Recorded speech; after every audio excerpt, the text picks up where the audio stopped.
ಎಷ್ಟು ಎಕರೆ ಇದೆ ನಿಮ್ಮ ಜಮೀನು? ಒಟ್ಟಿಗೆ 6 ಎಕರೆ ಇದೆ. ಎಷ್ಟು ಚೆನ್ನಾಗಿದೆ ಸರ್ ನಿಮ್ಮ ಮನೆ? ಬೆಟ್ಟದಲ್ಲಿ ಸಿಂಗಲ್ ಮನೆ ಅಲ್ವಾ, ಇಂದವರು ಬೇಕು ನಮಗೆ. ಬೇಕೇ ಬೇಕು.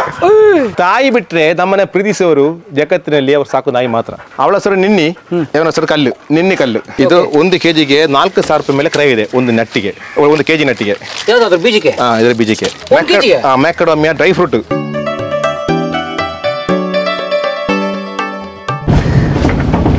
ನನ್ನ ಅರಮನೆ ಬಂದ್ಬಿಡ್ತಾ?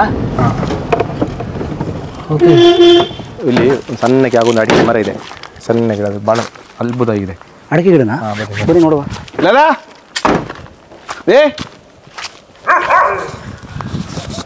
ನೀವು ಸಾಕಿದ್ದು? ಹಾಂ ಸಾಕು. ಯಾವ ಡಾಬರ್ ಮನ ಅದು? ಅಲ್ಲ, ರೋಟ್ ವೀಲರ್. Rottweiler? ಕಚ್ಚಿಗುಲ್ಲು ಒಂದು 2 ಇದೆ. ರಾಟ್ ವೀಲರ್ ಭಯಂಕರ ಫರೋಶಿಯಸ್ ಅದು ಸರ್. ಇದು ಕಾಡೇ ಇದು, ಲಿಟ್ರಲಿ ಇದು. ಇದೊಂದು ಕಾಡೇ ಇದು. ಮುಂಚೆ ಆಗಿತ್ತು. ಏನಿದೆ ಸರ್, ಶೋ ಗಿಡನ ಇದು? ಅಲ್ಲ, ಇದು ಕುಬ್ಜ ತಳಿ ಅಡಿಕೆ ಸರ್. ಕುಬ್ಜ ತಳಿ ಅಡಿಕೆ. ಓಕೆ, ಸ್ಮಾಲ್ ವೆರೈಟಿ ಅಡಿಕೆ. ಹೌದು. ಬರೋದೇ ಇಷ್ಟೇ ಇದು? ಇದಕ್ಕೆ ಆಯಿತು 6 ವರ್ಷ ಆಯಿತು. ಕಾಯಿ ಬಿಟ್ಬಿಟ್ಟಿದೆ ಆಲ್ರೆಡಿ? ಹೌದು, ಈಗ ಫ್ಲವರಿಂಗ್ ಟೈಮ್ ಹೀಗಿದೆ ಇದು. ನೋಡಿ, ಆ ಮರದಲ್ಲಿ ಎಷ್ಟು ಗಿಡ್ಡಕ್ಕೆ ಇಷ್ಟು ಚಿಕ್ಕದಲ್ಲಿ ಅಲ್ಲೆಲ್ಲ ಸರ್. ಇಷ್ಟೇ ಅಡಿಕೆ ಗಿಡದಲ್ಲಿ ಬಂದ್ಬಿಡುತ್ತೆ ಗೊನೆ? ಹೌದು ಸರ್. ಅದು ಈಗ ಇದು ಇಷ್ಟು ಕೆಳಗಡೆ ಬರುತ್ತೆ, 1 ಫೀಟಲ್ಲಿ ಬರ್ತದೆ. ಅಯ್ಯೋ, ಹೌದಾ? ಅದು ಕಮರ್ಷಿಯಲ್ ಆಗಿ ಕೃಷಿ ಮಾಡುವಂತಲ್ಲ, ಮನೆಯ ಗಾರ್ಡನಿಗೆಲ್ಲ 1-2 ಗಿಡ ನಡಲಿಕ್ಕೆ, ಶೋ ರಿಸೋರ್ಟಿಗೆಲ್ಲ ನಡುವಂಥದ್ದು ವೆರೈಟಿ ಇದು. ಓಕೆ. ಸೊ ಚೆನ್ನಾಗೂ ಕಾಣುತ್ತೆ. ಒಂಥರ ಇದೊಂಥರ ಬೋನ್ಸಾಯ್ ಥರ, ಬೋನ್ಸಾಯ್ ವೆರೈಟಿ ಥರ. ಮತ್ತು ಪಾಮ್ ಎಲ್ಲವೂ ನಮಗೆ ಆಕ್ಸಿಜನ್ ಜಾಸ್ತಿ ಬಿಡ್ತೇವಲ್ಲ. ಪಾಮ್ಗಳೆಲ್ಲವೂ, ಈಗ ತೆಂಗಿನ ಮರ ಆದರೂ ಅಡಿಕೆ ಮರ ಆದರೂ ಪಾಮ್ಗಳೆಲ್ಲವೂ ನಮಗೆ ಆಕ್ಸಿಜನ್ ಜಾಸ್ತಿ ಪ್ರೊಡ್ಯೂಸ್ ಮಾಡ್ತೇವೆ. ಸೊ ಅದಕ್ಕೆ ಮನೆ ಸುತ್ತ ತುಂಬ ಎಲ್ಲ ಈಗ ಚೆನ್ನಾಗಿರ್ತದೆ. ಬೇರೆ ಮನೆಗಳಿಗೂ ತೊಂದರೆ ಕೊಡಲ್ಲ, ಬರಲ್ಲ. ಒಂದು ಸ್ವಲ್ಪ ಏರಿಯಾ ಸಾಕು, ನೋಡ್ಲಿಕ್ಕೆ ಸಂತೋಷ. ಹೆಂಗೆ ನಿಮ್ಮ ನರ್ಸರಿ ಸಿಗುತ್ತೆ ಇದು? ಸಿಗುತ್ತೆ. ಇಲ್ಲಿ ಬೆಂಗಳೂರಿಗೆ ಬಂದಾಗ ಗಾಡಿ ಕಳಿಸಿದ್ರೆ ಇದರ ಸಿಂಗಾರ ಮಾಡ್ತೀವಿ. ಎಷ್ಟು ಚಂದ ಇದೆ ನೋಡಿ. ಸಿಂಗಾರ ನೋಡಿ, ಎಷ್ಟು ಚೆನ್ನಾಗಿದೆ. ಕಾಂತಾರ ಥರ ಇದೆ ಸಿಂಗಾರ. ಎಷ್ಟು ಎಕರೆ ಇದೆ ನಿಮ್ಮ ಜಮೀನು? ಒಟ್ಟಿಗೆ 6 ಎಕರೆ ಇದೆ. 6 acres. ಓಹೋ, ನೋಡಿ ಇಲ್ಲಿ ಯಾರೋ ಭಯಂಕರ ಬಂಗ್ಲೆ ಕಟ್ಕೊಂಡು ಸೆಟ್ಲ್ ಆಗ್ಬಿಟ್ಟವ್ರೆ. ಹೌದು. ಫಸ್ಟ್ ಯಾರಿಗೆ ಬೇಡ ಇತ್ತು ಇಲ್ಲಿ, ನಾನೀಗ ಬಂದ ಮೇಲೆ ಎಲ್ಲರೂ. ಸೊ ಇಲ್ಲಿ ಬಂದಿದ್ದು ನೀವು ಫಸ್ಟು? ಇಲ್ಲಿ ಅಂದರೆ ಯಾರಿಗೆ ಇಲ್ಲಿ ಇಂಪ್ರೂವ್ ಇಲ್ಲ ಅಂದರೆ ಮಾರಿ ಹೋಗ್ತಾ ಇದ್ರು. ನೋಡಿ ಸರ್, ಇದಷ್ಟು ಚಂದ ಇದೆ. ವಾವ್, ಎಷ್ಟು ಬ್ಯೂಟಿಫುಲ್ ಆಗಿ ಬಂದಿದೆ ನೋಡಿ. ಕುಬ್ಜ ವೆರೈಟಿ ಅಡಿಕೆನಲ್ಲಿ ಅದರ ಏನಂತಾರೆ ಸರ್ ಇದಕ್ಕೆ? ಸಿಂಗಾರ ಹೊಂಬಾಳೆ ಅಂತಾರೆ ನಮ್ಮಲ್ಲಿ. ನೋಡಿ, ಇದ್ರೊಳಗಡೆ ಅಡಿಕೆ ಇದೆ, ಆಲ್ರೆಡಿ ಇದೆ, ಅಡಿಕೆಗಳಿದ್ದಾವೆ ಪುಟ್ಟದು. ಇದು ಮುಂದೆ ದೊಡ್ಡದಾಗಿ ಬರುತ್ತಿದ್ದು ನೋಡಿ. ಆಮೇಲೆ ಇದು ತೆಂಗಿನ ಮರ ಥರ ಇದು ಅಡಿಕೆ ಏನು ಸಣ್ಣಕ್ಕೆ ಮೇಲೆ ಹೋಗುತ್ತಲ್ಲ, ಇದು ಸ್ವಲ್ಪ ದಪ್ಪಗೆ ಕುಬ್ಜ ಅಲ್ಲೇ ಇರ್ತದೋ. ಬಟ್ ಇದು ಸರ್ ಪ್ರೊಡಕ್ಷನ್ ಭಾಳ ಕಡಿಮೆ. ಒಂದೇ ಗೊನೆ ಬಿಡೋದಾ? ಅಲ್ಲ, ಗೊನೆ ಬರ್ತದೆ, 4-5 ಬರುತ್ತೆ. ಈಗ ನಾವು ಇದರಲ್ಲಿ ನಮ್ಮ ಹತ್ರ 300 ಮರ ಇದ್ರೆ 300ರಲ್ಲಿ ಒಂದು ವರ್ಷ 200ರಲ್ಲಿ ಬರ್ತದೆ, 100ರಲ್ಲಿ ಇರಲ್ಲ. ಮತ್ತು ಇದರಲ್ಲಿ ಕೂಡ ಕೆಲವೊಮ್ಮೆ ಇದರಲ್ಲಿ ಒಂದು ವರ್ಷಕ್ಕೆ 400 ಅಡಿಕೆ ಸಿಗ್ತದೆ, ಕೆಲವು 40 ಸಿಗುದಿಲ್ಲ. ನಾವು ಕಮರ್ಷಿಯಲ್ ಆಗಿ ಮಾಡೋದೆಲ್ಲದಕ್ಕೆ ಒಂದೇ ಲೆಕ್ಕ ಸಿಕ್ಕಬೇಕು. ನಮ್ಮ ಹಲಸಿನ ಹಾಗೆ ಕಂಟಿನ್ಯೂ ಬರ್ತಾ ಇರಬೇಕು, ಚೆನ್ನಾಗಿರ್ಬೇಕು. ಇದು ಆ ಥರ ಒಂದು ಕ್ವಾಲಿಟಿ ಅಡಿಕೆ ಅಲ್ಲ, ಅದೇ ಭಂಗಿಗೆ ಅಷ್ಟೇ. ಅಡಿಕೆ ಸಿಗುತ್ತೆ, ತಿನ್ಲಿಕ್ಕೆಲ್ಲ ಆಗುತ್ತೆ, ಆದರೂ ಕಮರ್ಷಿಯಲ್ ಆಗಿ ವೈಯಬಲ್ ಅಲ್ಲ. ಬಟ್ ಕ್ವಾಲಿಟಿ ಆಫ್ ಅಡಿಕೆ ಸೇಮ್. ಸೊ ಸರ್, ಅಲ್ಲಿ ನೋಡಿ, ಅಯ್ಯೋ ಸ್ನೇಹಿತರೆ, ಅಲ್ಲಿ ನೋಡಿ, ಇವರಂದ್ರಲ್ಲ ಆ ನಿನ್ನಿಕಲ್ಲು, ನಿಂತಿರುವ ಕಲ್ಲು ನಿನ್ನಿಕಲ್ಲು, ಗುಳಿಗ ದೈವದ್ದು. ಬನ್ನಿ ಹೋಗೋಣ. ನಿಮ್ಮ ಮನೇಲಿ ಹೊರಗೋದ್ರೇನು? ಯಾವಾಗ ಕಟ್ಟಿದ್ದಾನೆ ಇಲ್ಲ ಅವ್ರು? ಇದು ಪರ್ಚೇಸ್ ಮಾಡಿದ್ದಾನೆ. ಪರ್ಚೇಸ್ ಮಾಡಿದ್ದ? ಮನೆಗೆ 12 ವರ್ಷ ಆಯಿತು. ಸೊ ಇದು 12 ವರ್ಷನೇ ಕಟ್ಟಿದ್ರೆ ಇಷ್ಟು ಚೆನ್ನಾಗಿ? ಹೌದು. ವಾವ್, ಕಾಡೊಳಗಡೆ ಒಂದು RCC ಮನೆ ಇದು. ಓ ಮೈ ಗಾಡ್, ಒಂದು ಸಿಂಗಲ್ ಸ್ಟೋನ್ ನೋಡಿ ಸ್ನೇಹಿತರೆ. ಎಂಥ ಬೆಟ್ಟ ಸ್ನೇಹಿತರೆ, ಎಂಥ ಒಂದು ಬಂಡೆ ಅದು, ಏಕಶಿಲಾ ಬಂಡೆ ಅದು ಸ್ನೇಹಿತರೆ. ಅದು ನಿನ್ನಿ ಕಲ್ಲು ಸರ್? ಅದು ನಿಲ್ಲುವ ಕಲ್ಲು ಅಂದರೆ ಹೆಸರು ಅದಕ್ಕೆ. ನಿನ್ನಿ ಕಲ್ಲು ದೈವದ ಕಲ್ಲು. ಹೌದು ಸರ್.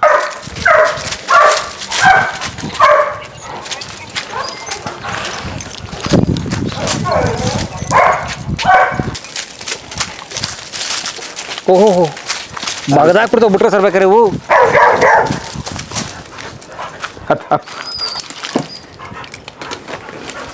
ಯಾಕಂದರೆ ಬೆಟ್ಟದಲ್ಲಿ ಸಿಂಗಲ್ ಮನೆ ಅಲ್ವಾ, ಇಂದವರು ಬೇಕು ನಮಗೆ. ಬೇಕೇ ಬೇಕು. ಇದು ರೋಟ್ ವೀಲರ್. ಮೇಲ್ ಫೀಮೇಲ್. ಓಹೋ, ಇಬ್ಬರನ್ನು ಗಂಡ ಹೆಂಡತಿ ಕೂಡಿಸ್ಬಿಟ್ಟಿದ್ವಿ. ಹೌದೌದು. ಓಕೆ, ಮರಿ ಹಾಕಿಲ್ಲ ಇನ್ನ? ಇವು ಮರಿ ಹಾಕಿದ್ದೇವೆ. ಒಂದು ಮರಿಗೆ ನಮಗೆ 10,000 ರೂಪಾಯಿಗೆ ಸೇಲ್ ಮಾಡ್ತೇವೆ ಮರಿಯನ್ನು. ಅದು ಮಾಡ್ತೀರಿ? ಅದು ಮಾಡ್ತೇವೆ. ಇದು ದುಡ್ಡಿಗಿಂತ ಹೆಚ್ಚಾಗಿ ಪ್ರೀತಿಸಿದ್ರೆ ಒಳ್ಳೆ ನಾಯಿ. ಹೌದಾ? ಮತ್ತೆ ಭಯಂಕರ ಅಗ್ರೆಸಿವ್ ಆಗಿದೆ.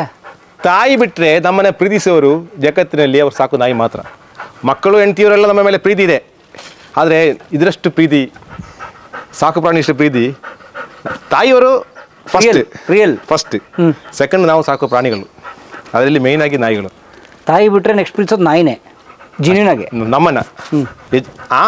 ಅದು ಹೆಣ್ಣು ಮಕ್ಕಳಾಗಲಿ ಗಂಡು ಮಕ್ಕಳಾಗಲಿ ಯಾರನ್ನಾಗಲು ಅವರ ತಾಯಿ ಬಿಟ್ಟರೆ ಹೆಣ್ಣು ಮಕ್ಕಳಾದರೆ ಅವರ ಹಸ್ಬೆಂಡ್ ಕೂಡ ಅವರನ್ನ ಅಷ್ಟು ಪ್ರೀತಿ ಮಾಡಲ್ಲ. ಯಾಕಂದರೆ ನನ್ನ ಹೆಂಡತಿಗೆ ಈ ನಾಯಿನ ಹೇಳಿದ್ರೆ ಉಂಟಲ್ಲ, ಅವಳ ವಯಸ್ಸಲ್ಲಿ ಕೇಳಿದ್ರೆ ಸಾಕು, ಓಡ್ಬರ್ತವೆ.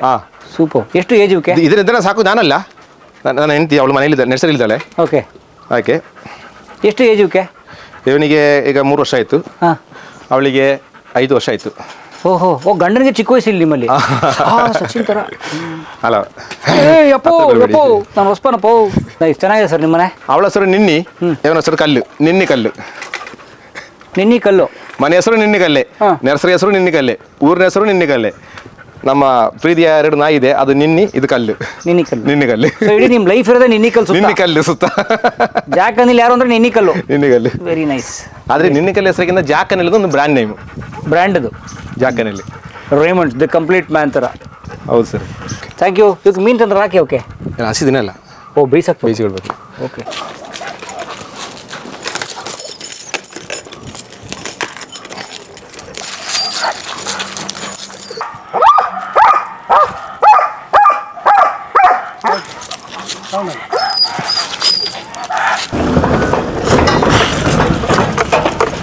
ಮೂರು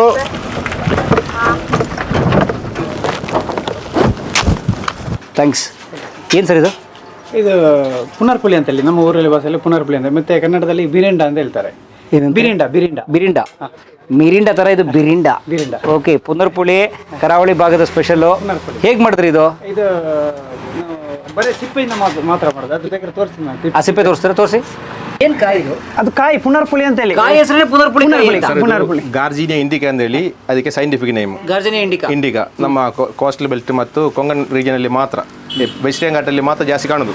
ಇದರದ್ದು ಹೊರಗಿನ ದೇಶದಲ್ಲಿ ಮ್ಯಾಂಗೋಸ್ಟಿನ್ ಆ ಥರ ಬೇರೆ ಬೇರೆ ಇದೆ. ನಮ್ಮಲ್ಲಿ ಇದಕ್ಕೆ ಕೋಕಮ್ ಅಂತ ಹೇಳ್ತೇವೆ. ಕೋಕಮ್ ಬಿರಿಂಡ, ಕೋಕಮ್. ನಮ್ಮ ಲೋಕಲ್ ಹೆಸರು ಪುನರ್ಪುಳಿ ಅಂತ.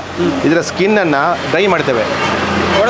ಹಣ್ಣರದ ಒಳಗಿನ ಪಲ್ಪ್ ತೆಗೆದ ಸ್ಕಿನ್ ಅನ್ನು ಒಣಗಿಸಿ ನಾವು ಅದನ್ನು ನೀರಿಗೆ ಹಾಕಿ ಫ್ರೆಶ್ ಜ್ಯೂಸ್. ಇದರಲ್ಲಿ ಬಹಳ ಫೇಮಸ್ ಅವರು ಈ ಊರಲ್ಲಿ. ಗಣೇಶ್ ಅಂತ ಹೇಳಿ. ಈ ಜ್ಯೂಸ್ ಕುಡಿಲಿಕ್ಕೆ ಸುಮಾರು ದೂರದೆಲ್ಲ ಇಲ್ಲಿ ಜನ ಬರ್ತಾರೆ. ಯಾವ ಊರಿದು? ಇದು ಉರಿಮಜಲ್, ವಿಟ್ಲ ಪಾಸ್ ಅಲ್ಲಿ ಉರಿಮಜಲ್ ಅಂತ ಹೇಳಿ. ವಿಟ್ಲ ಪುತ್ತೂರು ಮಧ್ಯೆ. ಸರಿ. ಇದು ಕಬಕ್ಕದ ದಕ್ಷಿಣ ಕನ್ನಡ ಜಿಲ್ಲೆ ಪುತ್ತೂರಿನಲ್ಲಿ ಕಬಕ್ಕ ಮತ್ತು ವಿಟ್ಲ ಮಧ್ಯದಲ್ಲಿ ಉರಿಮಜಲ್ ಅಂತ ಹೇಳಿ ಒಂದು ಊರಿದೆ, ಗ್ರಾಮ. ಅಲ್ಲಿ ಸರಿ. ಸೊ ಇದರಲ್ಲಿರೋದು ಪಲ್ಪಲ್ಲ, ಸಿಪ್ಪೆನೇ ಫೇಮಸ್. ಮಾಡೋದು ಅದು ಆಯುರ್ವೇದಿಕ್ ಥರ ಒಂಥರ ಏನಂದರೆ ಈ ನಿದ್ದೆ ಕೆಟ್ಟರೆ ಅದು ಈ ಇದನ್ನು ಒಂದು ಸಲ ಇಲ್ಲಾಂದರೆ 3 ದಿವಸ ಬೆಳಿಗ್ಗೆ ಒಂದು 5 ಗಂಟೆ ಜಾವ ಕುಡಿದ್ರೆ ಅದು ಈ ಪಿತ್ತ ಅಂತ ಹೇಳ್ತಾರೆ. ಈ ಪಿತ್ತಕ್ಕೋ ಇದಕ್ಕೆ ಒಳ್ಳೆಯದು. ಇದು ಎಲ್ಲ ಮನೆಯವರು ಇದನ್ನು ಒಣಗಿಸಿ ಮಾಡ್ತಾ ಇದ್ರು, ಅವ್ರ ಮನೆಯಲ್ಲಿ ಮಾಡ್ತಾರೆ. ಆದರೆ ಇವಾಗ ಇವರಂತ ಮಾಡಿದ್ರೆ ಅದನ್ನು ಸ್ವಲ್ಪ ಪ್ರಮಾಣದಲ್ಲಿ ಕಮರ್ಷಿಯಲ್ ಆಗಿ ಮನೆಯಲ್ಲಿ ಒಣಗಿಸಿ ಇಲ್ಲಿ ತಂದು ಅಂಗಡಿ ಕಸ್ಟಮರ್ಸ್ ಕೊಡ್ಲಿಕ್ಕೆ ಇದೊಂದು ಒಳ್ಳೆ ಬ್ರ್ಯಾಂಡ್ ಆಗಿ ಇದನ್ನು ಕುಡ್ಲಿಕ್ಕೆ ಸುಮಾರು ಜನ ದೂರದಲ್ಲಿ ಬರ್ತಾರೆ. ಈ ಜ್ಯೂಸ್ನಲ್ಲಿ ಫೇಮಸ್ ನಾವು. Thank you. ಅದೇ ನಮಗೆ ಇದು ಕುಡಿಯೋಕೆ ನಿಮಗೆ ತುಂಬಾ ಟೇಸ್ಟ್ ಅನಿಸಲ್ಲ, ಆದರೆ ಹೆಲ್ತ್ಗೆ ಬಹಳ ಚೆನ್ನಾಗಿ. ಹೌದು. ಯಾವುದು ಬಾಯಿಗೆ ರುಚಿ. ಇದಕ್ಕೆ ಕೆಮಿಕಲ್ ಏನಿಲ್ಲ. ಇದು ಕೆಲವೊಂದು ಬರ್ತದೆ, ಇದು ಎಸೆನ್ಸ್ ಆಗಿ ಬರ್ತದೆ. ಇದು ಎಸೆನ್ಸ್ ಬರ್ತದೆ ಇದರಲ್ಲಿ. ನಾವು ಎಸೆನ್ಸ್ ಮಾಡ್ತಾರೆ ಇದರಲ್ಲಿ. ಎಸೆನ್ಸ್ ಆಗಿ ನಾವು ಉಪಯೋಗ ಮಾಡಲ್ಲ. ಇದು ಡೈರೆಕ್ಟ್ ನಾವು ಇದರಲ್ಲಿ ಮಾತ್ರ ಈ ಸಿಪ್ಪೆನ ಹಾಕೋದು. ಬೇಕಾದ್ರೆ ಇಲ್ಲಿ ನೋಡಿ, ಇದು ಸಿಪ್ಪೆ ಉಂಟು ನೋಡಿ. ಈ ಬಾಟ್ಲಿಯಲ್ಲಿ ಹಾಕಿಬಿಟ್ಟು ನಮ್ಗೆ ಕೊಟ್ಟದ್ದು ನಿಮಗೆ. ಹೌದು ನೋಡಿ, ಈ ತರ ಗ್ರೇವಿ ಬರ್ತದೆ ಅದರಲ್ಲಿ. ಇದನ್ನ ಒಂದು ಚಮಚ ಹಾಕಿ ನೀರು ಹಾಕುದು. ಸೂಪರ್. ಸೊ ಒರಿಜಿನಲ್ ಪುನರ್ಪುಳಿ ಜ್ಯೂಸು ಆಯುರ್ವೇದಿಕ್ ಅಂಶಗಳಿರುವಂಥ ಆರೋಗ್ಯಕ್ಕೆ ತುಂಬ ರುಚಿ ಇರುವಂಥ, ಆರೋಗ್ಯಕ್ಕೆ ತುಂಬಾ ಯೂಸ್ಫುಲ್ ಆಗುವಂಥ ಪುನರ್ಪುಳಿ ಜ್ಯೂಸು ನಮ್ಮ ಗಣೇಶ್ ಅವ್ರು ಮಾಡಿರೋದು. Sir thank you sir. ಧನ್ಯವಾದ. ಕುಡಿಯೋಣ ಸರ್. ಚೇರ್ಸ್. ಎತ್ಬಿಟ್ರ ನೀವು? Thank you. ಬಾಯಿಗೆ ರುಚಿ ಇಲ್ಲ, ಬಾಯಿಗೂ ತುಂಬ ರುಚಿ ಇದೆ, ವಿಶೇಷವಾಗಿದೆ. ಹೌದು, ವಿಶೇಷವಾಗಿದೆ. ಕೆಲವರಿಗೆ ಇಷ್ಟ ಆಗಲ್ಲ, ಕೆಲವರಿಗೆ ಇಷ್ಟ ಆಗಲ್ಲ. ಯಾಕಂತೇಳಿ ಅವ್ರಿಗೆ, ನಮ್ಮಂಥವ್ರಿಗೆ, ಏಜ್ ಆದವರಿಗೆ ಅದರ ಮಹತ್ವ ಗೊತ್ತಿರ್ತದೆ. ಅದರ ಕಾರಣ ಜಾಸ್ತಿ ಕುಡಿತಾರೆ. ಈ ಬಿಸಿಲಿಗೆ ಅಂತೂ ಇದು ಒಳ್ಳೆ. ನಾನು ಒಮ್ಮೊಮ್ಮೆ ಇಲ್ಲಿ ಬರ್ತೇವೆ, ನಮ್ಮಲ್ಲಿ ಬರೋ ಕೆಲ ಕಸ್ಟಮರ್ನ ಕಳಿಸ್ತೇವೆ. ಅದೇ ಕೆಲವರು ಕುಡಿದ ಮೇಲೆ ಮಾಡ್ತಾರೆ. ಅದೇ ಇದು ಬೇಡ ಅಂತ ಇನ್ನೊಮ್ಮೆ ಬರುವಾಗ ಅಲ್ಲಿ ಹೋಗೋನೆಲ್ಲ ಇರ್ತಾರೆ. ಓಕೆ. ಕುಡಿಯುವಾಗ ಅಂದ್ರೆ ಆಸ್ಪತ್ರೆಯಲ್ಲಿ ಡಾಕ್ಟರ್ ಕುಯ್ತಾರಲ್ಲ, ಇದಕ್ಕೆ ಸ್ವಲ್ಪ ನೀರು ಮತ್ತೆ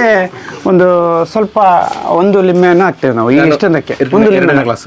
2 ಎತ್ತಾ ಇದ್ದೀರಾ ನೀವು? ಅದಕ್ಕೆ ಹಂಗಿರೋದು 6 ಪ್ಯಾಕ್ ನಿಲ್ಲು. ತಂಪಾಗುತ್ತೆ ಸರ್? ತಂಪಾಗ್ತದೆ ಖಂಡಿತವಾಗಿ.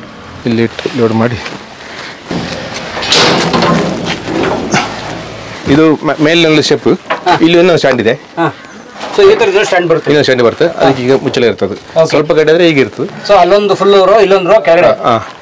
ಓಕೆ, ಎಷ್ಟು ದೂರ ಬೇಕಾದ್ರೆ ಹೋಗ್ತದೆ? ಎಷ್ಟು ದೂರ ಬೇಕಾದ್ರೆ. ಈಗ ಒಂದು ಗಾಡಿ ನಮ್ದು ಆ ಕಡೆ ಡೆಲಿವರಿ ಆಗ್ತಾ ಇದೆ, ಬೆಳ್ಳಾರಿ. ಈಗ ಬೆಳ್ಳಾರಿ ಮುಟ್ಟಿರ್ಬೋದು. ಓಕೆ, ಇದು ಇಲ್ಲಿ ಇರಲಿ. ಸೊ ಏನು ಡೆಲಿವರಿ ರೆಡಿನಾ ನೀವೀಗ? ಹೌದು ಸರ್, ಇದು ನಾಳ್ದು ಮೈಸೂರು ಟ್ರಿಪ್ಪಿಗೆ. ಮೈಸೂರಿಗ? ನಮ್ಮ ಕಡೆಗೆ. ಹೌದು ಸರ್, ಇದು ನಮ್ದು ಡೆಲಿವರಿ ಗಾಡಿ. ಓಕೆ, ಪ್ರತಿ ದಿನ 2 ದಿನಕ್ಕೊಮ್ಮೆ 3 ದಿನಕ್ಕೊಮ್ಮೆ ಈ ಥರ ಟ್ರಿಪ್ ಹೋಗ್ತಾ ಇರ್ತೇವೆ. ಓಕೆ, ಅದೇ ನಾವು ಹೇಳುದು ಈಗ ಡೆಲಿವರಿ ಮನೆಗೆ ಮುಟ್ಟಿಸ್ತೇವೆ ಅಂತ ಈ ಥರ. ಓಕೆ, ಒಂದು ಕಾಲ್ ಮಾಡಿದ್ರೆ ಮನೆಗೆ ಬರ್ತವೆ. ಇವನ ನಿನ್ನಿತಾಯಿ, ಇದ್ರಲ್ಲಿ ನಿನ್ನಿತಾಯಿ ಎಲ್ಲ ಇದೆ. ಇದು ತೆಂಗಿನ ಗಿಡ, ಆದರೆ ಹೈಬ್ರಿಡ್ ತೆಂಗಿನ ಗಿಡ ಇದೆ, ಗಂಧಳಿ, ಮಾವು ಎಲ್ಲ ಸಸ್ಯಗಳು ಇದೆ. ರೈತರಿಗೆ ಏನು ಅಗತ್ಯ ಇದೆ ಎಲ್ಲ ಗಿಡಗಳು ತಲುಪಿಸಿ. ಎಲ್ಲ ಎಕ್ಸೋಟಿಕ್ ಫ್ರೂಟ್ಗಳು, ಈಗ ರಂಬುಟಾನ್, ಮ್ಯಾಂಗೋಸ್ಟಿನ್, ಬಟರ್ ಫ್ರೂಟ್, ಮತ್ತು ನಮ್ಮ ಮಾವಿನಲ್ಲಿ 30ಕ್ಕಿಂತ ಹೆಚ್ಚು ವೆರೈಟಿ ಮಾವಿದೆ. ಹಲಸಿನಲ್ಲಿ ಒಂದು 20 ವೆರೈಟಿ ಹಲಸಿದೆ. ಸೀಬೆ ಗಿಡದಲ್ಲಿ ಬೇರೆ ಬೇರೆ ವೆರೈಟಿ, ಕೆಂಪು ಸೀಬೆ, ಆ ಥರ ಎಲ್ಲವೂ ನಾವು ಮುಟ್ಟಿಸ್ತೇವೆ. ಇದರಲ್ಲಿ 600 ಗಿಡ ಇದೆ. 600 ಗಿಡ ಹೋಗ್ತದೆ. ಹೋಗ್ತದೆ. ಈಗ ನಿಮ್ಮ ಡೆಲಿವರಿ ಚಾರ್ಜ್ ಎಕ್ಸ್ಟ್ರಾ ಕೊಡಬೇಕಾ? ಇದು ಇನ್ಕ್ಲೂಡೆಡ್ ಅಲ್ಲ, 10% ಜಾಸ್ತಿ ಆಗುತ್ತೆ. 10%. 1,000 ರೂಪಾಯಿ ಬಿಲ್ ಆದರೆ 100 ರೂಪಾಯಿ ಜಾಸ್ತಿ ಅಷ್ಟೇ. ಮೈಸೂರಲ್ಲಿ, ಬಿಜಾಪುರ ಇರಲಿ, ಎಲ್ಲಿ ಇರಲಿ 100 ರೂಪಾಯಿ ಜಾಸ್ತಿ. ಆದರೆ ಸ್ಟೇಟ್ ಹೊರಗಡೆ ಆದರೆ 20%. ಆಂಧ್ರಕ್ಕೆ, ತಮಿಳ್ನಾಡಿಗೆ 20%. ಕರ್ನಾಟಕ ಮಾತ್ರ ಕೊಡ್ತಾ ಇಲ್ಲ ನೀವು? ಸೌತ್ ಇಂಡಿಯಾ ಎಲ್ಲ ನಮಗೆ ವಾಟರ್ ಬಂದಾಗೆ ಡಿಪೆಂಡ್ ಆಗಿ ಎಲ್ಲ ಕಡೆ ಹೋಗ್ತೇವೆ. ಸೌತ್ ಇಂಡಿಯಾ ಆಲ್ ಓವರ್ ಹೋಗ್ತೇವೆ. ಸರ್ ಬೇರೆ ತರ ಇದೆಲ್ಲ ಮುಳ್ಳಿಗಿಡ ಸರ್? ಇದರ ಹೆಸರು ಮೆಕ್ಕಡೋಮಿಯಾ ಅಂತ. ಮೆಕ್ಕಡೋಮಿಯಾ ಜಗತ್ತಿನಲ್ಲಿ ಈಗ ಕಾಸ್ಟ್ಲಿ ಎಡಿಬಲ್ ನೆಟ್. ಇದು ಆಸ್ಟ್ರೇಲಿಯಾದಿಂದ ಬರುವಂತ ಗಿಡ. ಇದು ಅದನ್ನು ಆಸ್ಟ್ರೇಲಿಯಾದಿಂದ ನ್ಯಾಕೆಟ್ ಗಿಡ ತಂದು ನಾವು ನಮ್ಮ ಮಣ್ಣಿಗೆ ಹಾಕಿ ಬೆಳೆಸಿರುವಂಥದ್ದು. ಇದು 1 kgಗೆ 4,000 ರೂಪಾಯಿ ಮೇಲೆ ಕ್ರಯ ಇದೆ. ಒಂದು ನಟ್ಟಿಗೆ, 1 kg ನಟ್ಟಿಗೆ. ಬೀಜಕ್ಕೆ? ಇದರ ಬೀಜಕ್ಕೆ highest 4,000. Macadamia dry fruit. Dry fruit ಬಹಳ ದುಬಾರಿ. ಇದು ಇವಾಗ ಬಹಳ ಟ್ರೆಂಡಿಂಗ್ ಆಗಿದೆ. ಹೈಯೆಸ್ಟ್ ಗಿಡ ಓಡಿದೆ ನಮ್ಮ ಹತ್ರ. ಎಷ್ಟು ಗಿಡ ನಿಮ್ಮ ಗಿಡ ರೇಟು 400 ರೂಪಾಯಿ, 400 ರುಪೀಸ್. 400 ರುಪೀಸ್. ಅದು ಬೆಳೆದ ಮೇಲೆ 1 kg ಅದರ ಇದಕ್ಕೆ ಬೀಜಕ್ಕೆ 4,000 ರೂಪಾಯಿ. 4,000 ರೂಪಾಯಿ. ಇದಕ್ಕೆ ಹೈಯೆಸ್ಟ್ ಡಿಮ್ಯಾಂಡ್ ಇದೆ. ಈಗ ನಿಮ್ಮಲ್ಲಿ ಚೆನ್ನಾಗಿ ಓಡ್ತಾ ಇದೆ. ಈಗ ಎಷ್ಟು ವರ್ಷ ಬೇಕು ಬೆಳೆಯೋದು? 4 ವರ್ಷದಲ್ಲಿ ಆಗ್ತದೆ. 4 ವರ್ಷಕ್ಕೆ ಬಂದ್ಬಿಡುತ್ತೆ. ಮಂಗಳೂರು ಅದು ಹೈಯೆಸ್ಟ್. ಬಯಲುಸೀಮೆಯಲ್ಲೂ ಬರುತ್ತೆ, ಮಲೆನಾಡಲ್ಲೂ ಬರುತ್ತೆ, ಕರಾವಳಿಯಲ್ಲಿ ಮಾತ್ರ ಬರುವುದಿಲ್ಲ. ಓಕೆ, ಹಾಗೆ ಮತ್ತೆ ಬಂತು. ಮತ್ತೆ ಬಂದು ನಿನ್ನಿತಾಯಿ. ನಾವು ಕೊರಿಯರ್ನಲ್ಲಿ ಪಾರ್ಸಲಲ್ಲಿ ಕಳಿಸಿ ಈ ಥರ ಸೇಫ್ಟಿಯಾಗಿ ಮುಟ್ಟಲ್ಲ ನೋಡಿ. ಕರೆಕ್ಟಾಗಿ ಸ್ಟ್ಯಾಂಡ್ ಎಲ್ಲ ಹಾಕಿ ಇದನ್ನು ಸೇಫ್ಟಿಯಾಗಿ ಅವರ ಮನೆ ಮಗಳಿಗೆ ಮುಟ್ಟಿಸ್ತೇವೆ. ನಮಗೆ ಹಲಸಿನ ಹಣ್ಣು ಕಟ್ ಮಾಡಿ ತಿನ್ನುವ ಸರ್. ಹಲಸಿನ ಹಣ್ಣು ಹೌದು, ಹಸುವಾಗಿದೆ. ಅನಿಲ್ ಅವರ ತೋಟದಲ್ಲಿ ಬೆಳೆದಿರುವಂಥ ಗಿಡದಿಂದಲೇ ಹಲಸಿನ ಹಣ್ಣು ಕಟ್ ಮಾಡಿ. ಹಣ್ಣಾಗಿದೆಯಾ? ಹಣ್ಣಾಗಿದೆ. ಇದನ್ನು ಕೈಯು ಹಣ್ಣೇ ಇವೆಲ್ಲ. Okay, super. ಹಣ್ಣಾಗಲಿ ಬಾಕಿ ಇದೆ, ಆದರೂ ಪರವಾಗಿಲ್ಲ, ಬಟ್ ಓಕೆ, ನಡೀತದೆ. ಇದು ಯಾವುದು? ನಿನ್ನಿತಾಯಿ ವೆರೈಟಿಯ ಹಲಸಿನ ಹಣ್ಣು ಕುಯ್ದು ಅವ್ರ ತೋಟದ ಕೆಳಗಡೆ, ನಿನ್ನಿತಾಯಿ ಗಿಡದ ಕೆಳಗಡೆ ತಿನ್ನೋಣ. ನಾನು ಸ್ಕೂಲಲ್ಲಿದ್ದಾಗ ಒಂದು ಪಾಠ ಇತ್ತು, ಹಸಿದಾಗ ಹಲಸು ಉಂಡಾಗ ಮಾವು ಅಂತ. ಸೊ ಹಂಗಾಗಿ ಸ್ವಲ್ಪ ಹಸುವಾಗಿದೆ. ಇನ್ನೂ ನಮಗೆ ಮೀನು ಫ್ರೈ ರೆಡಿಯಾಗಿ ಟೈಮ್ ಇದೆ. ಈ ಗ್ಯಾಪಲ್ಲಿ ಹಲಸಿನ ನಮಗೆ ವಾವ್, ಸೂಪರ್. ಸೊ ಇದು ಮರದಲ್ಲಿ ಹಣ್ಣಾದ್ರೆ ಚೆನ್ನಾಗಿ ಬರ್ತಿದ್ದು. ಸೈಜು ಕಲರ್ ಹೇಗೆ ನೋಡಿ ಸರ್. ಓಕೆ, ಸೂಪರ್ ಆಗಿದೆ. ಸೂಪರ್. ಇದು ನಿನ್ನಿಕಲ್ಲು ನರ್ಸರಿಯ ನಮ್ಮ ಜಾಕ್ ಅನಿಲ್ ಅವರು ತೋಟದ ಸ್ಪೆಷಾಲಿಟಿ, ನರ್ಸರಿಯ ಸ್ಪೆಷಾಲಿಟಿ ಇದು. ನಿನ್ನಿತಾಯಿ ವೆರೈಟಿ ಸ್ನೇಹಿತರೆ, ನೋಡಿ ಎಷ್ಟು ಚೆನ್ನಾಗಿದೆ ಇದು. ಆಹಾ, ನೋಡಿ ಒಳ್ಳೆ ತಿಕ್ನೆಸ್ಸು, ಒಳ್ಳೆ ರುಚಿ, ಒಳ್ಳೆ ಬಣ್ಣ, ತುಂಬ ಚೆನ್ನಾಗಿದೆ ಇದು ವೆರೈಟಿ. ಇದು ಯಾರೋ ದೊಡ್ಡ ಮರಕ್ಕೆ ಹತ್ತಬೇಕು ಅಂತೇನಿಲ್ಲ ನೋಡಿ. ನಾವು ಆ್ಯಕ್ಚುಲಿ ಕಿತ್ಕೊಂಡಿದ್ದಿಲ್ಲ ನೋಡಿ, ಈ ಬುಡದಲ್ಲೇ ಕಿತ್ಕೊಂಡಿದ್ದು ನಾವು ಈ ಬೇರಲ್ಲೇ. ಎಷ್ಟು ಚೆನ್ನಾಗಿದೆ ಇದು. ನೀವೆಲ್ಲ ತಿನ್ನಿ, ಎಂಜಾಯ್ ಮಾಡಿ. ನಿನ್ನಿತಾಯಿ ವೆರೈಟಿ ಆಫ್ ಹಲಸು, ಜಾಕ್ ಫ್ರೂಟ್ ನಮ್ಮ ಜಾಕ್ ಅನಿಲ್ ಅವರ ತೋಟದಲ್ಲಿ ನರ್ಸರಿಯಲ್ಲಿ ಸಿಗುವಂಥದ್ದು. ಅಕ್ರಾಸ್ ಕರ್ನಾಟಕ ನಿಮ್ಗೆ ಎಲ್ಲೇ ಬೇಕಾದ್ರೂ ಕಳಿಸ್ತಾರೆ ಇವರು ಸಾಹೇಬರು. ಬುಕ್ ಮಾಡಿ, ಅವ್ರ ಕಾಲ್ ಸೆಂಟರ್ ಇದೆ, ಬುಕ್ ಮಾಡಿ ಬಂದು ನಿಮ್ಮ ಮನೆ ಮುಂದೆ, ನಿಮ್ಮ ತೋಟದ ಮುಂದೆ ಇಡಿಸೋ ಜವಾಬ್ದಾರಿ ಜಾಕ್ ಅನಿಲ್ ಅವ್ರದ್ದು. ಈಗ ಎಲ್ಲರಿಗೂ ಕೃಷಿಯಾಗಿ ಮಾಡೋದ್ರ ಜೊತೆಗೇನೆ ಬೇರೆ ಬೇರೆ ವೆರೈಟಿ ಹಣ್ಣುಗಳ ಗಿಡ ನಡಬೇಕಂತ ಭಾಳ ಇಂಟ್ರೆಸ್ಟ್ ಇದೆ. ಈಗ ತುಂಬ ವೆರೈಟಿಗಳು. ಈಗ ನಾವು ನಮಗೆ ಗೊತ್ತಿರೋದು ಕೂಡ ರೈತರಿಗೆ ಹೇಳ್ತಾರೆ, ಆ ಗಿಡ ಉಂಡ, ಈ ಗಿಡ ಉಂಡ ಅಂತ ಕೇಳುವಾಗ ನಮ್ಮಲ್ಲಿ ಹಲಸಿನ ಗಿಡಕ್ಕೆ ಬೇರೆ ಬೇರೆ ನರ್ಸರಿ ಬರ್ತಾರೆ. ಆಗ ಆ ನರ್ಸರಿ ಅವ್ರ ಹತ್ರ ಕೆಲವು ರೇರ್ ವೆರೈಟಿ ಇರ್ತದೆ. ಈಗ ಕೇರಳದಲ್ಲಿ ಸುಮಾರು ಇಂಪೋರ್ಟ್ ಮಾಡೋ ನರ್ಸರಿಗಳಿದೆ. ಅವರಿಂದ ಅವೆಲ್ಲ ತರಿಸಿಕೊಂಡು, ಆಂಧ್ರಲ್ಲಿದೆ, ಮಹಾರಾಷ್ಟ್ರಲ್ಲಿದೆ, ತರಿಸಿಕೊಂಡು ನಮ್ಮ ಹಲಸಿನ ಗಿಡ ಅವರಿಗೆ ಕೊಡ್ತೇವೆ. ಆ ತರಿಸಿದ ವೆರೈಟಿ ಎಕ್ಸೋಟಿಕ್ ಫ್ರೂಟ್ಗಳು ನಾವು ರೈತರ ಮನೆಗೆ ಹೋಮ್ ಡೆಲಿವರಿಯಾಗಿ ಅವರಿಗೆ ತಲುಪಿಸ್ತೇವೆ. ಇಲ್ಲಿ ಬಂದು ಕೂಡ ಕೊಂಡು ಹೋಗ್ತಾರೆ. ಇತ್ತೀಚೆಗೆ ಟ್ರೆಂಡಿಂಗ್ ಆಗಿರುವಂಥ, ರೈತರಿಗೆ ತುಂಬ ಲಾಭ ಬರುವಂಥ, 100ಕ್ಕೆ 100 ಪಕ್ಕ ಪ್ರಾಫಿಟ್ ಇರುವಂಥ ಒಂದು ವಾಣಿಜ್ಯ ಬೆಳೆ ಇದು ಮೆಕ್ಕಡೋಮಿಯಾ ಡ್ರೈ ಫ್ರೂಟು.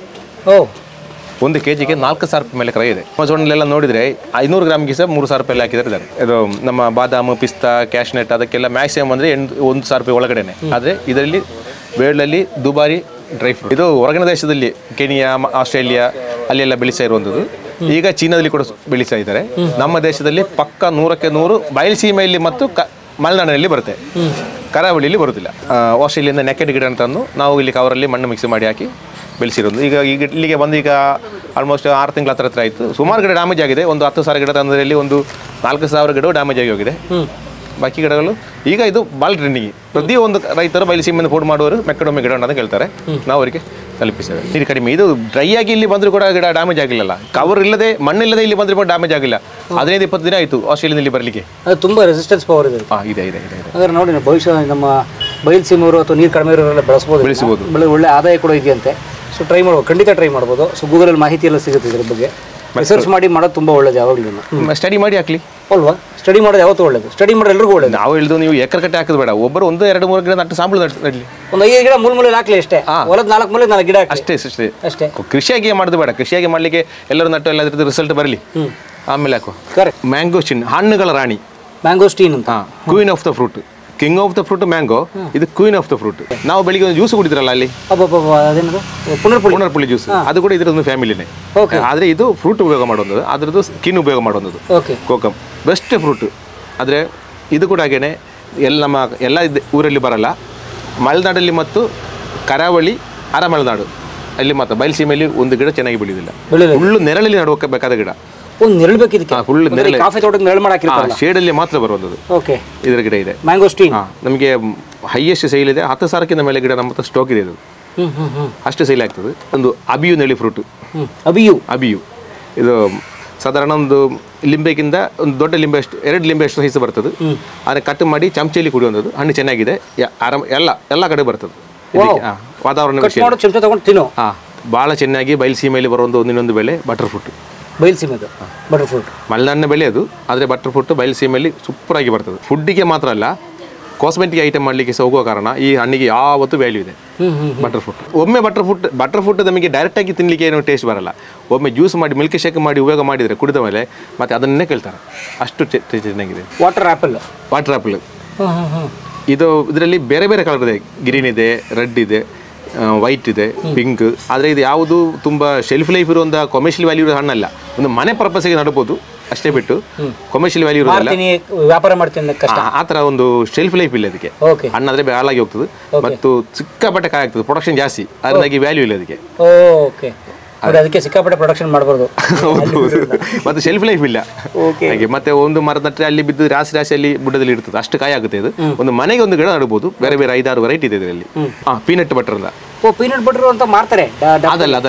ಇದರದ್ದು ಒಳಗೆ ಇದು ಸಣ್ಣ ಪ್ಲಾಂಟ್ ಗಿಡ. ಎಲ್ಲ ಬದರಿಗೆ ಬರ್ತದೆ. ಇದರದ್ದು ಒಳಗಿನ ನಟ್ಟು ಕಡಲೆ ಟೇಸ್ಟ್, ಹೊರಗಿನ ಪಲ್ಪ್ ಬಟರ್ ಫ್ರೂಟ್ನ ಒಂದು ಫ್ಲೇವರ್ ಇರ್ತದೆ. ಅದಕ್ಕೆ ಪೀನಟ್ ಬಟರ್ ಅಂತ. ಸಣ್ಣ ಗಿಡದಲ್ಲಿ ಮಕ್ಕಳಿಗೆಲ್ಲ ಖುಷಿ ಆಗುವಂಥ ಕ್ಯಾರೆಟ್ ಕಲರ್ ಹಣ್ಣು ಬರ್ತದೆ. ಒಳ್ಳೆ ಕಾಯಿ ಬರ್ತದೆ. ಹಣ್ಣುಗಳೆಲ್ಲ ಇದೆ ಸರ್. ಈ ಥರದ್ದು ತುಂಬ ವೆರೈಟಿಗಳಿದೆ ನೋಡಿ. ಇದು ಜಬೋಟಿ ಕಾಬಾ ಅಂತ. ಮರದಲ್ಲಿ ಆಗೋ ದ್ರಾಕ್ಷಿ. ಇದರದ್ದು ಒಂದು 8-9 ವೆರೈಟಿಗಳಿದೆ. ಸಾಬಾರ, ಸ್ಕಾರ್ಲೆಟ್, ರೆಡ್ ಹೈಬ್ರಿಡ್ ನಲ್ಲಿ ಹೇಳಿ. ಇದು ಎಲ್ಲ ಬದರಿಗೆ ಬರುತ್ತೆ. ತುಂಬ ಕಾಸ್ಟ್ಲಿ ಗಿಡ ಇದು. ಹೈಬ್ರಿಡ್ ವೆರೈಟಿಗೆಲ್ಲ 1,000 ರೂಪಾಯಿ ಮೇಲೆ ರೇಟ್ ಇದೆ. ನಾಟಿ ತಳಿ ಹೇಳಿಕೆ ಮಾತ್ರ 400 ರೂಪಾಯಿ ಅಷ್ಟೇ. ಇದೊಂದು ಮ್ಯಾಜಿಕ್ ಫ್ರೂಟ್ ಅಂತ ಹೇಳ್ಬೋದು. ಮಿರಾಕಲ್ ಫ್ರೂಟ್ ಅಂತ. ಇದ್ರ ಹಣ್ಣು ತಂದ ಮೇಲೆ ಒಂದು 2-3 ಹೊತ್ತು ಸಾಧಾರಣ ಏನಾದರೂ ಹುಳಿ ವಸ್ತುಗಳಲ್ಲಿ ತಿಂದರೆ ಸಿಕ್ಕಾಪಟ್ಟೆ ಸ್ವೀಟ್, ನಾಳೆಗಿನ ಟೇಸ್ಟ್ ಚೇಂಜ್ ಆಗ್ತದೆ. ಮಿರಾಕಲ್ ಫ್ರೂಟ್ ಅಂತ. ಈಗ ಎಲ್ಲರೂ ಕಮರ್ಷಿಯಲಿಂದ ಹೆಚ್ಚಾಗಿ ಒಂದು ಯಾವಾಗ ತೋಟಕ್ಕೆ ಇಳಿದ್ರು ಏನಾದ್ರು ತಿನ್ಲಿಕ್ಕೆ ಸಿಕ್ಕಬೇಕು. ಬೇರೆ ಬೇರೆ ವೆರೈಟಿಗೆ ನಮ್ಮ ಹತ್ರ ಫೋನ್ ಮಾಡಿ ನಮ್ಮ ಹತ್ರ 70-80 ವೆರೈಟಿ ಹಣ್ಣುಗಳಿದೆ. ಈ ನಾನೊಂದು 10-20 ಮಾತ್ರ ಇಲ್ಲಿ ತೋರಿಸಿದ್ರು ಕೂಡ ಎಲ್ಲ ಹಣ್ಣು ಗಿಡಗಳು ಕೂಡ ಕೇಳುವರಿದ್ದಾರೆ. ಅವರು ಒಂದು 2 ಎಕರೆ ಜಾಗದಲ್ಲಿ ಒಂದು ಮನೆ ಕಟ್ಟಿ ತುಂಬ ಹಣ್ಣು ಗಿಡ ಆಗ್ತದೆ. ಯಾವ ಟೈಮಲ್ಲಿ ಎಲ್ಲಿಗೆ ತೋಟಕ್ಕೆ ಹೋದ್ರು ಏನಾದರೂ ಹಣ್ಣು ಸಿಕ್ಕಬೇಕು ಅವರಿಗೆ. ಅದು ಮಳೆಗಾಲ, ಬೇಸಿಗೆಗಾಲ, ಅಲ್ಲಾದರೆ ಚಳಿಗಾಲ ಏನಿಲ್ಲ, ಯಾವ ಟೈಮಲ್ಲಿ ಏನಾದರೂ ಹಣ್ಣುಗಳು ಸಿಕ್ಕಬೇಕು. ಮನಸ್ಸಿಗೆ ತುಂಬ ಸಂತೋಷ. ರಿಟೈರ್ಡ್ ಲೈಫ್ ಎಂಜಾಯ್ ಮಾಡಲಿಕ್ಕೆ. ರಿಟೈರ್ಡ್ ಆದಮೇಲೆ ಇರೋದಿಲ್ಲ. ರಿಟೈರ್ಡ್ ಆಗಿಲ್ಲ, ಜಾಬಲ್ಲಿ ಇರುವಾಗಲೇ ಒಂದು 50-40 ವರ್ಷ ಎಲ್ಲ ಇರೋ ಹಾಕಿದರೆ ಅವರಿಗೆ ರಿಟೈರ್ಡ್ ಆಗೋ ಟೈಮಲ್ಲಿ ಒಂದು ಎಂಜಾಯ್ಮೆಂಟ್ ಆಗಿ ಟೈಮ್ ಪಾಸಿಗೆ ಆಗುವಂಥದ್ದು. ಆ ಕಾನ್ಸೆಪ್ಟ್ ಇದ್ದ ಕಾರಣ ಸುಮಾರು ಜನ ಎಲ್ಲ ವೆರೈಟಿ ಹಣ್ಣುಗಳು ಕೇಳ್ತೇವೆ. ಮಾವಿನ ಗಿಡ ಒಂದು 30 ವೆರೈಟಿ ಮಾವಿದೆ ನಮ್ಮ ಹತ್ರ. 30 ವೆರೈಟಿ ಈಗ ರೆಡಿ ಇದೆ. ಮಳೆಗಾಲಕ್ಕೆ ಇನ್ನೂ ಜಾಸ್ತಿ ಆಗ್ತದೆ. ಅದರಲ್ಲಿ ಕೂಡ ನಾಮ್ದೊಕ್ಕಮಾಯಿ, Miyazaki, red banana, yellow banana, American red Palmer, ಹಾಗೆ ಫಾರಿನ್ ವೆರೈಟಿಗಳು. ಅದು ಗಿಡ 150 ರೂಪಾಯಿಂದ 2,000 ರೂಪಾಯಿ ತನಕ ಇದೆ. ಮಾವಿನ ಬೇರೆ ಬೇರೆ ರೇರ್ ವೆರೈಟಿಗಳಿಗೆ ಆ ಥರ ಇದೆ. ಸೀಬೆಯಲ್ಲಿ ಬೇರೆ ವೆರೈಟಿ, ಒಂದು 10 ವೆರೈಟಿ ಸೀಬೆ ಇದೆ. ಮಿಡಿ ಮಾವಿನಕಾಯಿ ನಾವು ಉಪಯೋಗ ಮಾಡಿದಾಗೆ ಎಲ್ಲ ಪರ್ಪಸ್ಗೆ ಆಗ್ತದೆ. ಕಾಯಿ 12 ತಿಂಗಳು ಆಗ್ತದೆ. ಸೀಸನ್ ಇಲ್ಲ, ಸಣ್ಣ ಗಿಡದಲ್ಲಿ ಫುಲ್ ಆಗ್ತದೆ. ಮತ್ತು ಇಂದ ತುಂಬ ಫುಡ್ಗಳಿದೆ ಸರ್, ಬೇರೆ ಬೇರೆ ವೆರೈಟಿಗಳಿದೆ ನಮ್ಮ ಹತ್ರ. ಈ ನಾವು ನಮಗೆ ಫೋನ್ ಮಾಡೋ ರೈತರಿಗೆ ನಮ್ಮಲ್ಲಿದ್ದ ಎಲ್ಲ ಗಿಡಗಳ ಲಿಸ್ಟ್ ಕಳಿಸಿಕೊಟ್ಟ ಮೇಲೆ ಅವರೇ ಸೆಲೆಕ್ಟ್ ಮಾಡಿ ನಮಗೆ ಹೇಳ್ತೇವೆ ಇಷ್ಟು ಗಿಡಗಳು ಬೇಕು, ಇಷ್ಟು ಗಿಡಗಳು ಬೇಕಂತ. ಸೊ ನಿಮ್ಮಲ್ಲಿ ಲಿಸ್ಟ್ ರೆಡಿ ಇದೆ? ಲಿಸ್ಟ್ ರೆಡಿ ಇದೆ. ಏನು PDF PDF ಅಂತ ಇಮೇಜ್ ವಾಟ್ಸಪ್ ಕಳಿಸ್ಬಿಡ್ತಾರೆ. ವಾಟ್ಸಪ್ ಕಳಿಸಿಬಿಡ್ತೇವೆ. ಅವ್ರು ಆರ್ಡರ್ ಮಾಡ್ತಾರೆ. ಎಲ್ಲ ಗಿಡಗಳು ಎಲ್ಲ ಟೈಮಲ್ಲಿ ರೆಡಿ ಇರಲ್ಲ. ಮೇ ಜೂನಲ್ಲಿ ಎಲ್ಲ ಕರೆಕ್ಟಾಗಿರುತ್ತೆ, ಚೆನ್ನಾಗಿರ್ತದೆ. ಇವಾಗ ನಾವು ಗಿಡ ಪ್ರೊಡಕ್ಷನ್ ಮಾಡೋ ಟೈಮ್. ಸೊ ಪ್ರೊಡಕ್ಷನ್ ಮಾಡ್ತೀರಿ ಮತ್ತೆ ನಾವು ಒಂದು ವೇಳೆ ಅವರಿಗೆ ಒಂದು ಗಿಡ ಶಾರ್ಟ್ ಆಗಿದ್ರು ನಾವು ಈಗ ಹೆಲ್ದಿ ಆದ ಗಿಡ ನಮ್ಮ ಹತ್ರ ಇವಾಗ ರೆಡಿ ಇಲ್ಲ, ನೆಕ್ಸ್ಟ್ ಟ್ರಿಪ್ಪಲ್ಲಿ ಬರೋ ಕೊಡೋನು ಹೇಳಿಕೊಂಡು ಕೊಡ್ತೇವೆ.